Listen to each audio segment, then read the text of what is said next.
My name is Kathleen Carson. We have 6 of the 7 members of the Community Not Cameras organization who went to the RTC. They will be speaking after me. They will be speaking about their experiencing, learnings, and unanswered questions. And then at the end of their speeches, there will be about 10 minutes for questions. So again, I'm Kathleen Carson. I'm here today on behalf of Seattle Indivisible as part of DFLAC's National Week of Action against ALPRs. Like our fellow organizers, we are appalled by the explosion of surveillance infrastructure in our communities in the last several years. This infrastructure has not been demonstrated to improve public safety or help with crime clearance rates. However, it does introduce an enormous risk to our privacy and rights, particularly under the Trump regime.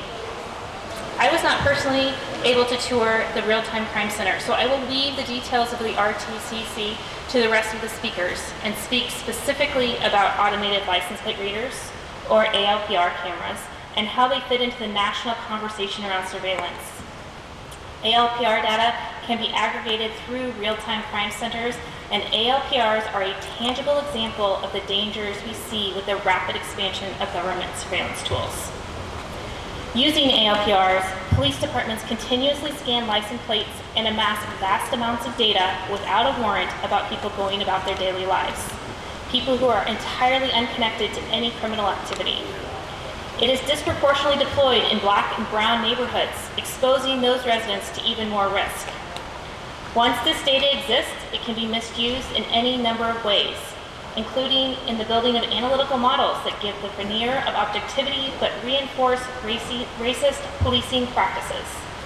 The data is vulnerable to backdoor access and security breaches. ALPR data is far from perfect. A dirty or bent license plate can lead to a false reading. Nationally, bad data has led to the police arresting and charging people who were not even in the area when a crime was committed, disturbing their lives and dragging them into the criminal legal system because a camera misread an 8 as a B. These are the sorts of mistakes humans make, but automated license plate readers make them faster and at a much, much larger scale, while giving police a false sense of certainty that short-circuits investigations. And the risk of these injustices are made more likely when multiple types of surveillance are used and aggregated, like we see in the RTCC. Police officers and others with access to ALPR databases have used the system to stalk and harass people, often ex-wives and ex-girlfriends. ALPR data has been used to track people traveling to states like Washington to access legal reproductive health care to punish them under other states' laws. Finally, we know that ICE and CPB are using ALPR databases, possibly profiling and targeting people based solely on the last name on the car's license. The UW Center for Human Rights has established that ICE and CPB continue to access the Washington ALPR database to target immigrants in violation of the Keep Washington Working Act. They are tracking people and violently ripping them out of cars based on imperfect ALPR data that they should not have access to. The SPD ALPR cameras are currently turned off, and they need to remain that way. Their use amounts to continuous warrantless searches that violate civil liberties and endanger people. This technology has not been proven to improve public safety. Instead, it is causing very real harm daily. It is simply not possible to make the use of this technology safe enough. I want to also add that this afternoon at 5 p.m., our friends at the South End Indivisible will be holding a rally at Renton City Hall to protest the use of ALPRs in our communities.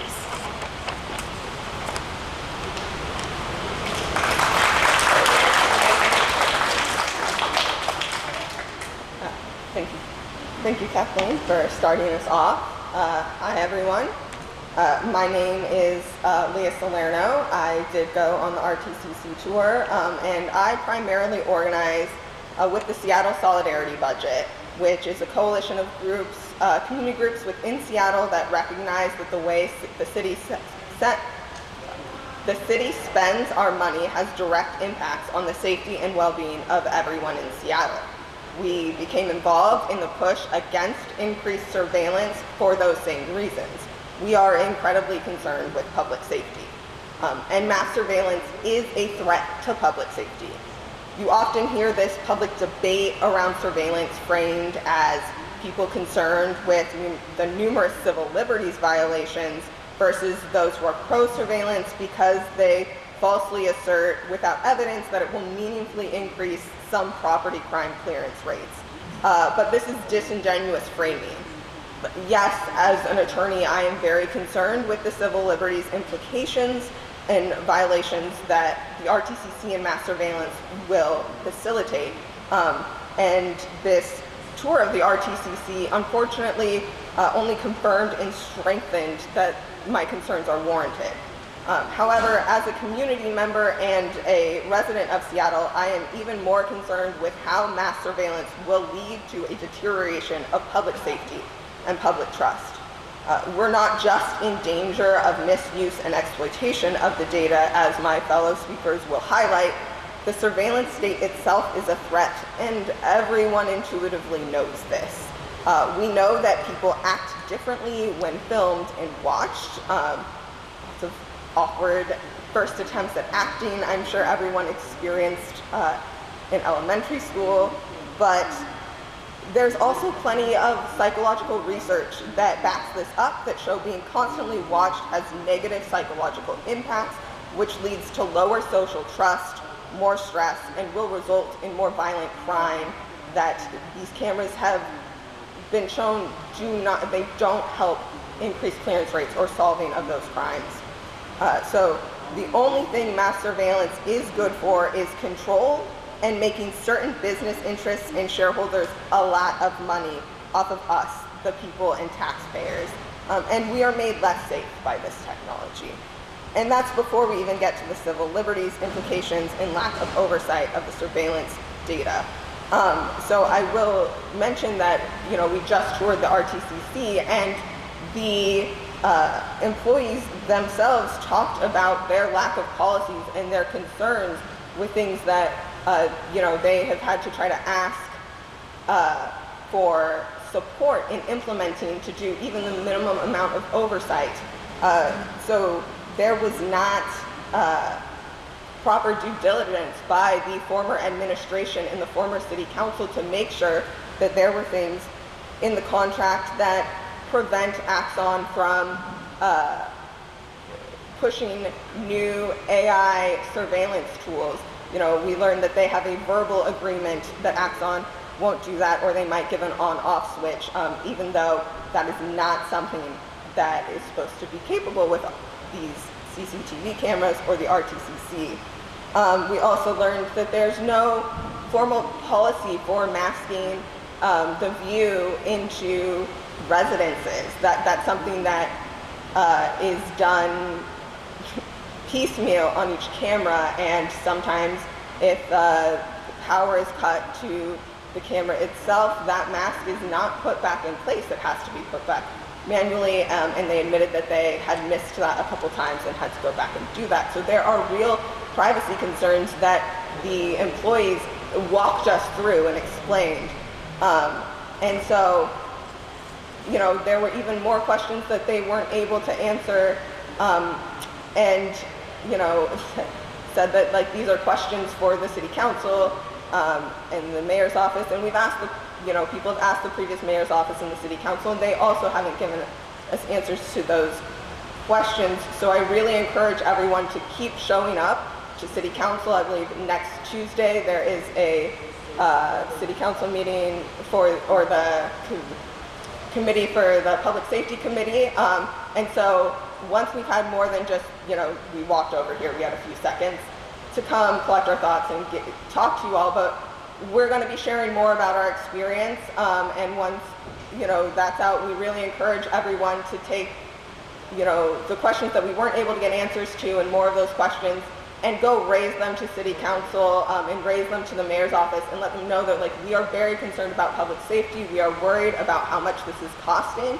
and that money is not going into violence interruption programs and, spending money on the basic needs of people in Seattle that keep us safe, and, are the things that will improve public safety as everyone in Seattle, but especially those of us who are knowledgeable and who came here, spent our time to go do this, are also incredibly concerned about public safety.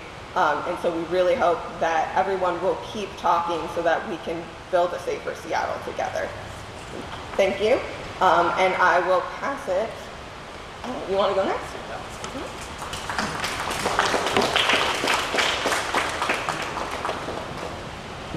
Yeah, moving up a little low. There we go. Yeah, that helps. Appreciate it. All right. Hey folks, my name is Gerald Hilseth, and I'm born and raised Seattleite from Madrona, CD, huge family connects in the south end of the city. And my day job is working as a campaign manager for a Senate race in the 37th Legislative District for Tatiana Brown. So I was invited here today to provide, I think, maybe more of like a community, single-handed. I showed up, was able to be a part of a great group of people behind me who know more about policy, the technical side about these cameras are worked. And I'm just there kind of more as a community member who I bring out my job because that's what I do every day as I'm out and with my candidate and with community, learning about what people want, what people most importantly do not want. And as Gerald, as just like a person from the city that has spent all 29 years of my life here going to public school in the CD through Garfield High School where there are proposed cameras, and spent a lot of time in Chinatown and the International District, pretty much all up and down the 37th Legislative District. Places that are incredibly and highly big impact zones for violence and disproportionate attacks in the city as well. I just see those cameras when I walk in there and I feel concerned, and I feel like if the point of the cameras are to alleviate those concerns and help especially the police and folks be more direct in who they're trying to find, my eyes see more of a camera that was pulled up even with safeguards that kind of monitored aunties and uncles in Chinatown International District, that kind of you can see folks going about their day, that if I didn't even have my job in politics or working around that I would be concerned seeing it myself.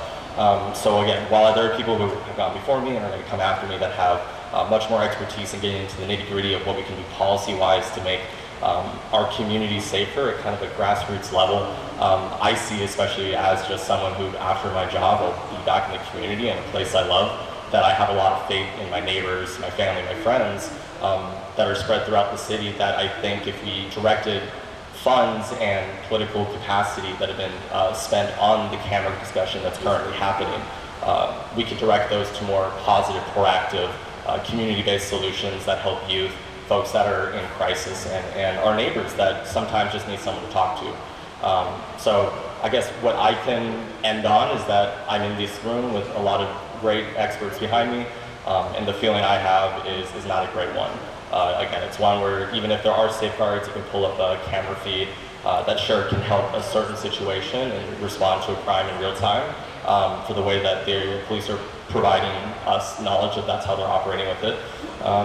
I just see an opportunity to make myself and my people that I know and people I'll never meet in the city feel a little less safe, just because it feels like we're being watched a little bit more than maybe it's being put on. So appreciate you all the time. Thank you.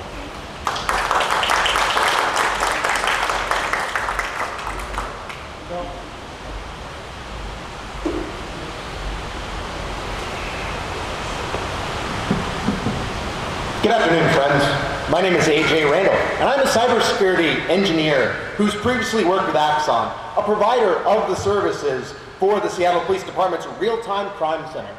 And I had hoped that this tour would be an opportunity for SPD to assuage the three major concerns about our city's mass surveillance program that I had. The first concern is that false positives from these systems are extremely common, but cops are treating automated alerts from these tools as probable cause to initiate aggressive and often violent interactions with completely innocent people. Last August, Redmond police arrested a man named Thor Andrews Sr., who drove by an APLR camera which flagged his car as associated with somebody who had a felony warrant. The cops used that alert as a justification to surround his home, then violently force him into handcuffs before realizing they had the wrong person. It turned out that the warrant was actually for Thor Andrews Jr., his son. The second concern is that the Seattle Police Department and ICE both have contracts with Axon. Both store and utilize data in Axon's cloud platform, evidence.com. So how exactly these cameras are not assisting the Trump administration in its overtly racist deportation program that is tearing families apart in this community and murdering people across our country every day is lost to me. We know that all of the data collected by surveillance companies like Axon and Flock are used to train their AI systems to recognize cars, clothes, faces, and even people's walking patterns. So vague reassurances from SPD's leadership that these cameras aren't helping ICE is both dishonest and, quite frankly, fucking insulting. The final concern is that there seems to be no comprehensive monitoring or auditing process to ensure that cops are only using these systems for legally justifiable purposes. Public pressure has finally forced law enforcement agencies in the state of Georgia to audit the usage of surveillance systems deployed by police across the region. And these reviews have found rampant, previously undetected abuses. The Savannah, Georgia Police Department fired 6 officers after they found a variety of policies designed to protect civilian privacy and even state law being violated repeatedly. Misuse is not just line-level concern. The police chief in Brazelton, Georgia, was arrested for obsessively tracking his ex-girlfriend's movements via the ALPR camera network and then sending her creepy messages about where she had been. Friends, it brings me no pleasure to say that none of these concerns were not adequately addressed by this tour. So with all of this undeniable harm that these cameras contribute, we must ask the uncomfortable question: who exactly is made more safe by these surveillance systems? Because it's not immigrants who are being hunted by ICE. It is not trans people who have to interact with overtly bigoted SPD officers harassing and threatening them in the streets. And it's not law-abiding citizens who might experience a terrifying, confusing, and violent interaction with our cops who are more concerned about catching a bad guy than actually protecting innocent people. So I am calling on the Mayor, Katie Wilson, and City Council to shut down this camera system, dismantle the RTCC, and invest that money into community building programs that we know actually reduce violent crime. Because keeping this community safe in 2026 requires being very serious about protecting the privacy and data of people who live, work, and visit this beautiful city. The time to reimagine public safety is now, and we need real, radical, visionary leadership to do that, to create the better world that is possible. All power to all the people.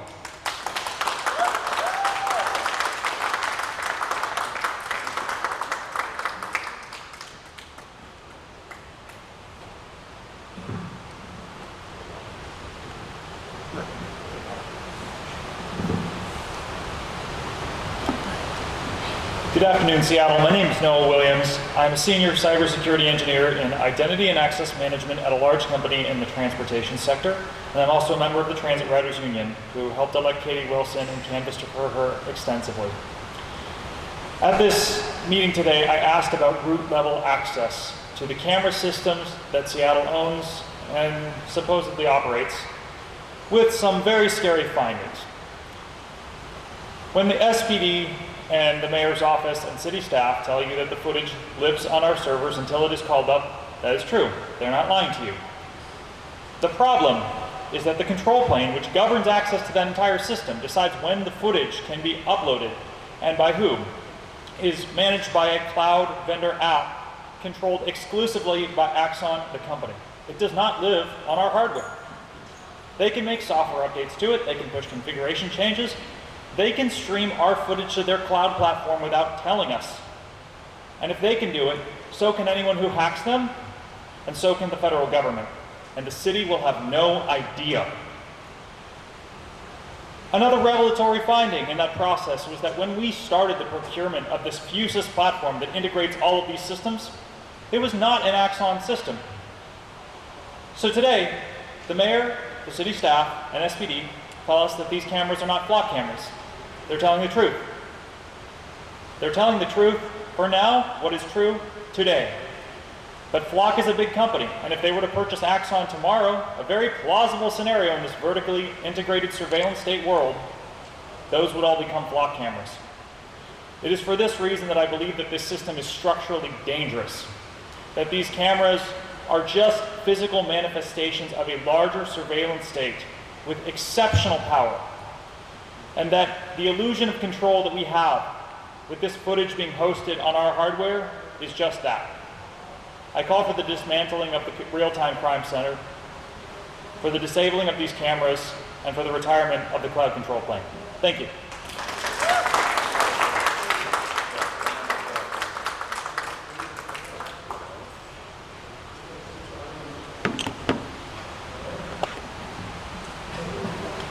Hello, my name is Phil Mossick, M-O-C-E-K. Today we went into the Real-Time Crime Center. Name? Oh, sorry. My name is Phil Mossick, M-O-C-E-K. Today we went into the Real-Time Crime Center to find out, is this thing really about public safety? That's the claim. They're constantly going back to public safety. Side note, there's barely any mention of privacy. I think that's what it's about. The Real-Time Crime Center, as it turns out, is a room that's convenient for using this web app called Fusus that's run by Axon.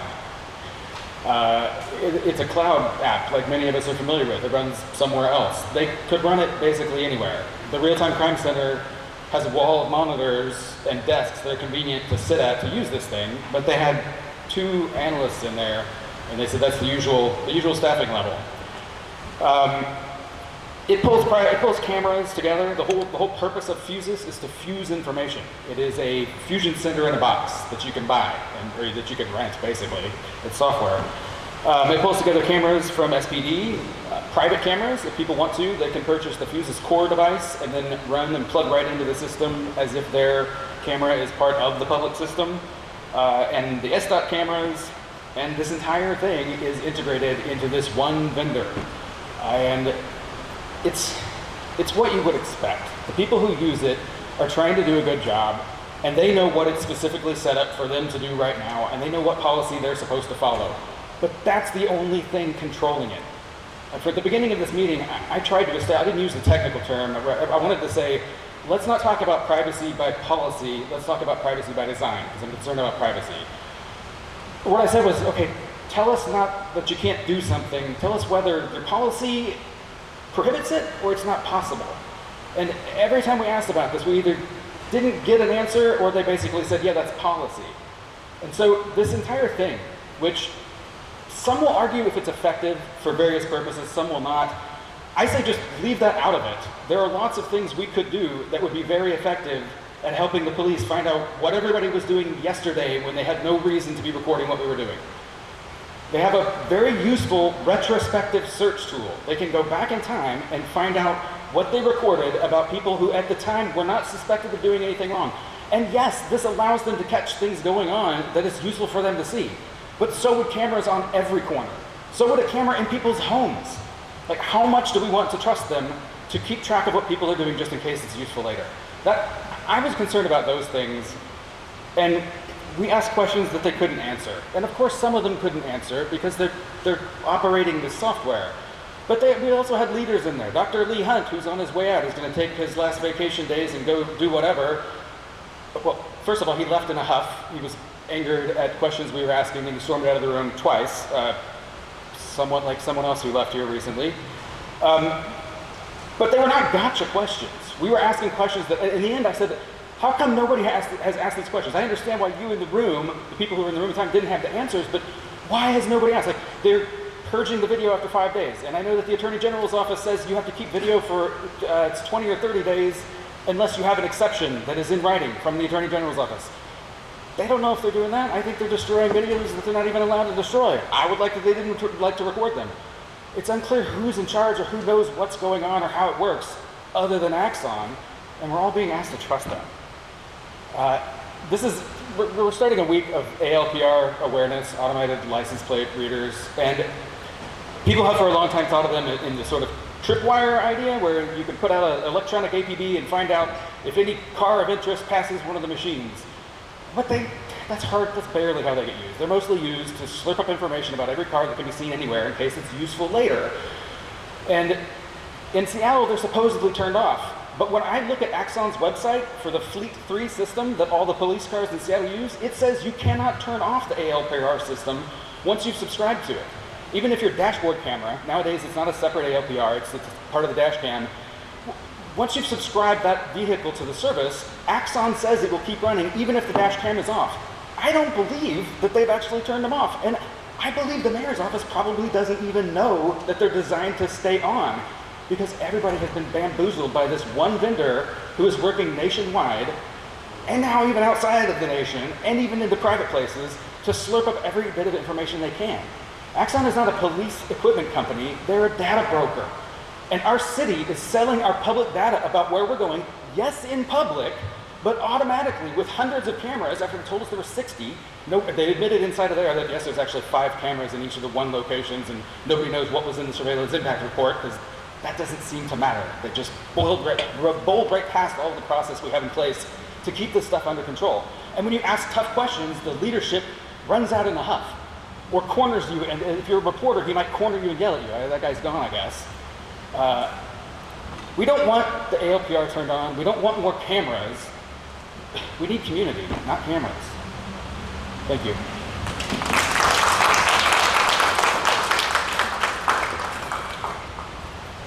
Oh, cheers. Thank you. Yeah, so my name is Cliff Cawthon. I'm a local policy professional, part-time educator, and community activist. And today I was able to tour the Real-Time Crime Center with my comrades here from Community Not Cameras, also part of several other organizations, but specifically today, just here, really happy and honored to be here with my comrades in the Community Not Cameras Coalition. And yeah, I think my friends articulated something that we should all be deeply concerned about. And in addition to those observations, we observed that this crime center aggregates data from 308 of SPD's surveillance cameras, just under 850 integrated private business cameras, and hundreds of Seattle Department of Transportation cameras. And it's designed to opt in all of SPD's automatic license plate readers, as well as we've mentioned a number of times. This month is to bring attention to automatic license plate readers as reading cameras. And as you've heard a number of times from my colleagues, from others, that these cameras are rife for abuse. This tour has only strengthened our resolve. It's certainly been illuminating for myself as a Seattle resident how unaccountable this system is, and how despite all of the promises of transparency and safety and securing the individual's privacy, that this is a Swiss cheese system. It is riddled with holes and procedural commitments and promises that SPD, as well as the individuals that are actually operating the crime center, are currently unable to provide. And this is not bashing the staff. We really appreciate them, taking the time to give us this tour. But we came away from this tour not just with some unanswered questions. We also came away from this tour deeply concerned about this program, or rather about this tool being used in our city. So in addition to what we saw in the Real-Time Crime Center, is well known that it's very well known that despite the commitment of the city to not cooperate with ICE and border control, that despite these commitments, that this information, this can be litigated, information can be subpoenaed. We were told straight up that with a subpoena, there's a cool-off period, but they can provide this information. And there are a number of other loopholes that the federal government can utilize to get around sanctuary city policies as well. The federal government is currently kidnapping our neighbors. And a number of my comrades and friends have reiterated that, but I think it bears repeating, because this is an unacceptable and, quite frankly, terrifying state of affairs that, unfortunately, these days, it seems like we are normalizing. And programs like this, equipment like this being deployed in our city, is furthering that normalization, as well as furthering the ability of ICE and the federal government to conduct such heinous acts. And recently, the Department of Licensing, sharing has been linked to 50 of these kidnappings and counting. There is no reason to think that federal agents would not, over time, seek to access the surveillance from the Real-Time Crime Center. In fact, just this January, ICE agents abducted a father around Aurora Avenue driving his 2-year-old to daycare. In fact, recently, through a number of friends in the CID, have learned about 2 kidnappings. And also, while we don't know that Real-Time Crime Center data has played a role in this, that given the porous nature of this system is just too risky. And I should add that these are 2 of the most surveilled parts of the city. So, in short, surveillance, now I want to be very clear when I say this, that my heart goes out to my neighbors that were affected by the Seattle, that were affected by the Seattle shooting. But we have to be honest with ourselves. Surveillance did not prevent that. And surveillance has been shown to be ineffective to prevent further violence and other tragedies in our communities, despite anecdotal stories here and there. The Aurora Corridor is still one of the most heavily surveilled areas in Seattle, yet gun violence continues regardless. We need real solutions. We need real investment in communities, not cameras. We need real investment in violence interruption. And with cameras, they will not stop violence. But community building, anti-violence interventions, and other community-based investments in order to give kids a safe place to go, in order to provide resources for the most marginalized in the city, as well as other ways to mediate violence and tensions in our community, that will make us safer. Community will make us safer. In fact, recently, Community Passageways was forced to let go of violence interrupters due to the lack of funding.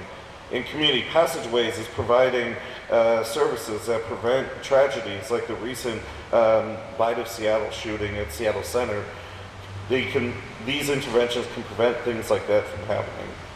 And this is only one example of City Council and the former Carroll administration defunding and undermining violence prevention. In fact, and the impacts of those undermining actions reverberating to this very moment. Franklin High School's announced proposed cuts this year included school tutoring, family support, and restorative practices. Another example of how defunding these community assets is not making us safer, not helping us build community, not supporting the most vulnerable, precious folks in our community, but only exacerbating problems. So in the 2026 budget, another example, city shifted approximately 43 million general fund obligations on from the Families Education, Preschool, and Promise Levy in order to backfill the general fund.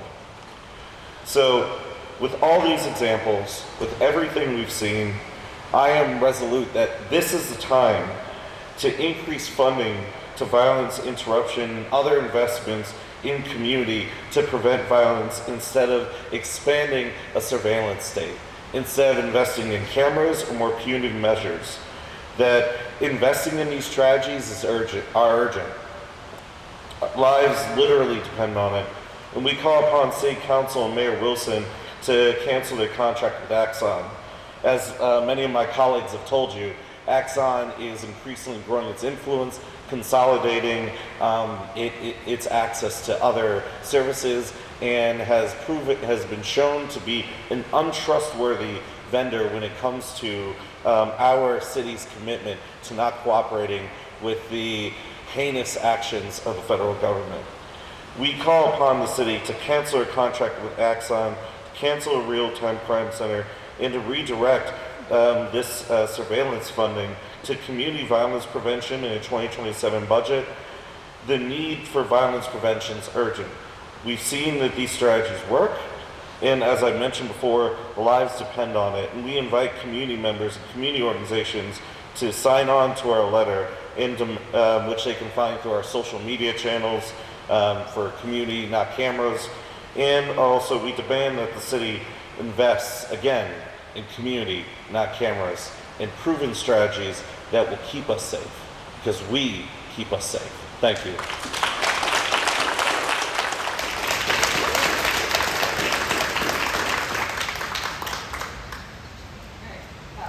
Thank you to all speakers and for everybody for coming here. Again, we'll have a couple minutes for questions, but just again, there is that 5 p.m. rally at down in Renton with South End Indivisible, and then also you can also follow the Renton City Council meeting online after that, where people will be giving public comments. And if you're in Renton and can't make it down there in person, you can give remote public comment. So I really encourage everybody to do that and keep up with the rest of the ALPR week events. And then the Community's Not Cameras, we have our sign-on letter, and again, we'll be fully writing up, what we learned today, and are encouraging people to come next Tuesday to give public comment at the Public Safety Committee meeting. And we'll have more about that on our socials. So with that, does anybody have a couple of questions? Yeah, does anyone want to talk about the chamber poll that came out today showing broad support even among progressives for cameras? Yeah, so the chamber report, I just had a minute to start looking over it because it came out, right before we had to go in. And I think what this poll really shows is that people in Seattle are just as concerned as us about public safety, but the questions for that chamber poll did not offer people the real data-driven solutions that we know people, when you talk to them, are in support of investing in community. Though a couple of them did point out that we should be, there was a question about the 7-minute response time to 911 calls, and that we should be looking at ways to use city funding to actually make sure that we're meeting those response times, which would mean things like investing in the CARE program and not relying on SPD to go to every 911 call, because the city already has copious amounts of data showing that, about 50% of calls don't require a sworn officer. And so those are real solutions, community-driven solutions that this shows that the people of Seattle are behind. And so, if you tell people that the only answer is cameras to public safety, like questions in this poll disingenuously did, then they're going to say we want public safety. But even some of the other questions, show that people are interested in those broader questions. Unfortunately, the poll didn't tell people what those other options are. But that's why we're here, to point out what are data-driven solutions. And so, I find that those answers encouraging, that this is a big community-wide discussion and something that people are looking out for. And I think that's why we have this ALPR week, to illuminate to people what the data actually shows, and to show that the privacy protections that they keep promising us are there, the employees themselves are telling us they're not there, and some of them are just like, we're doing our best. And I believe them, and we really appreciate that, but it's not up to them to do their best. It's up to the mayor and city council, and the Harrell administration and the previous city council did not do their best. And so that's why we, the public, need to hold them accountable to that. So the Bite of Seattle shooting, there's 3 people dead, 4 wounded, including a toddler. The killer could still be on the loose. There's a shooting last night, very early Sunday morning in Pioneer Square, where the cameras have been turned off, where there's still nobody arrested. There were cars that were damaged. There was a building that was damaged. So what's your real solution for not only stopping that kind of crime, but solving that kind of crime if the cameras are not on? Well, the real solution to stopping that kind of crime is not cameras, and nobody suggests that. And the real solution to that is making sure that we have public safety interventions, as we have all said. A lot of us here have lost people to gun violence, and we know that even the criminal legal system that we have doesn't always get it right and doesn't solve those issues. And so we are here to say that we need to reimagine public safety with the data-driven solution. You know, this is the violence Seattle shooting, like there are cameras there. Cameras can't show us everything. And so we need to make sure that we are staying on top of the tools that we have and looking at all of the tools that are possible and not saying that cameras are the only tool, because they are far from the only tool. You know, we have decades of data showing that they don't improve clearance rates. They don't really, in the aggregate, help police solve crimes.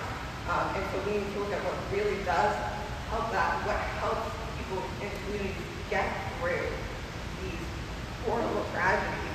And that is investing in the community and making sure that violence doesn't spill over and create more violence. And we can only do that if we are not pigeonholing ourselves into sending money to massive data broker companies like Axon. And so that is what we're here about, you know.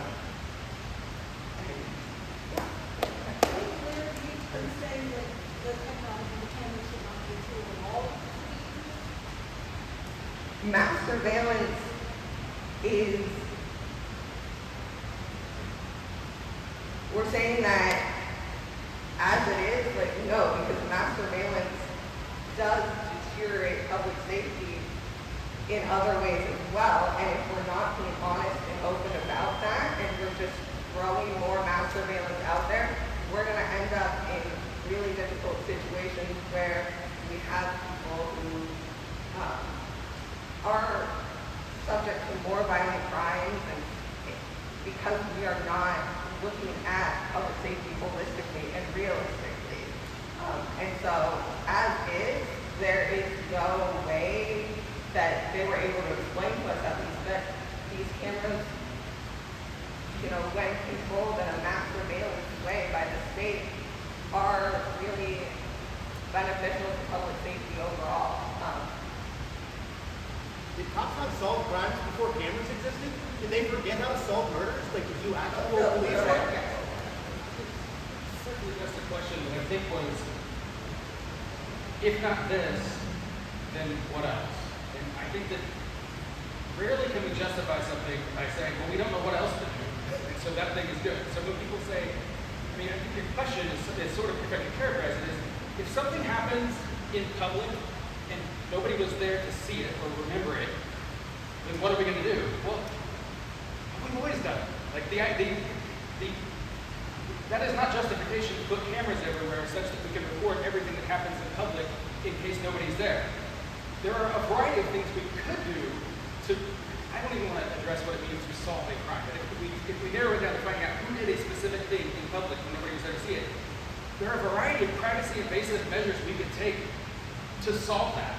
And we don't do it because we live in a free society where we're not supposed to justify ourselves to cameras everywhere we go. This is where I think this keeps getting mixed up. We go back to like, well, what if I'm a parent? If something happened with my kid and I thought we could pull some camera images to get it, don't listen to me about new policy. Because I'm going to do anything I can to help my kid. That does not mean that I am making rational public policy. I'm going to wish that we had cameras everywhere. I'm going to wish we had a camera in my house, which I would never approve if my kid is at stake. And so, like, the fact that these things happen sometimes cameras help figure out what happened when nobody was there, is not justification to put cameras everywhere. And when the cops tell us if they're only in a few certain places, that's only because they haven't gotten approval or the money to put them everywhere. I don't want to live in a place like that. I was just going to add on to that is that we are making really clear choices. There are very clear trade-offs. Every dollar that we're spending on the equipment and on the data contract is a dollar that we're not spending on crime prevention or on community passageways and other long-term interventions that are proven to reduce crime, like substance use treatment, stable housing, and like I am a parent of young adults who recently graduated high school. All of the programs that were available to my children that are now being cut, that were specifically targeted to help reduce violence, they are not available to students now. We are making very clear trade-offs when we're spending millions of dollars on this infrastructure and on this data contract that is going out of state and out of our community.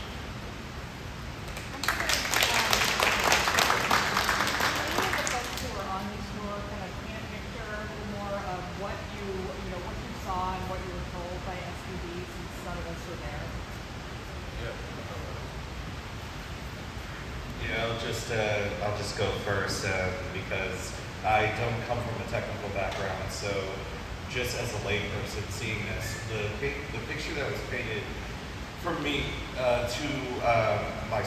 from my perspective by SPD was that this is a broad surveillance infrastructure where a lot of the safeguards that we would promise are either done manually and are not built in. So there are a number of features that are quite invasive, things that are driven by AI or ways that people can be, that the footage can be used to harass and surveil individuals. And a lot of those protections and a lot of the protections that we hope would be built into the system are not there. From my personal background, one of the things that I found very interesting was how there are things how a lot of the protection from the data being abused by the federal government and by other entities is not actually written into contracts or is not hard and fast policy, but instead it's procedural, and where it is a policy, concern. One of the things that was really interesting to me was how there were gaps in really explaining whether or not the proper legal procedures have been followed. Particularly one of the things that one of the follow-up questions that we have is about the retention of records. And if memory serves, they'll retain them for about 5 days and then delete them. Whereas the state standard memory serves about 30. So one of the questions we asked, or one of the questions my colleagues asked was, well, did you get explicit permission from the State Attorney General to delete those records? And we have not yet gotten a clear answer on that. But we will be following up with that. So if anyone else would like to come up and share. So the question was about what we saw in that building and what we didn't see, which are all two sides of the same coin. What we didn't see, interestingly, were any cameras inside the RTCC itself. The claim about that was that this was related to data security, but it is interesting that there is no mechanism to visually audit what is going on with the analysts and support staff inside that center. That's ostensibly the justification for why you would want to have this in person rather than, for example, having them work from home. What I did see, again, was a browser-based web interface that controlled a lot of infrastructure that both we own and Axon own. I saw a public-facing URL that, with my cybersecurity background, if I was a criminal, for example, I could start trying to poke at and start trying to find vulnerabilities in. This is not something that you need a VPN to access. This is not something that you inherently need a lot of local physical network level controls to access, despite all of the SSO and multi-factor authentication. If a hacker wants to go start attacking this web application right now, they can. And to that question earlier about trust, if not cameras, what are the solutions? They all revolve around trust. You may, as a community member, as the new interim police chief wants us to, you may trust the police. I highly doubt that you trust an attacker or the federal government or an employee of Axon in another state, even if you trust our local city staff and our local police. Thank you. Thank you all. I believe we are over time. So yeah, again, Renton, 5 p.m. this evening. There are a ton more ALPR week events around the country to tap into. You can look out for those. But yeah, thank you all.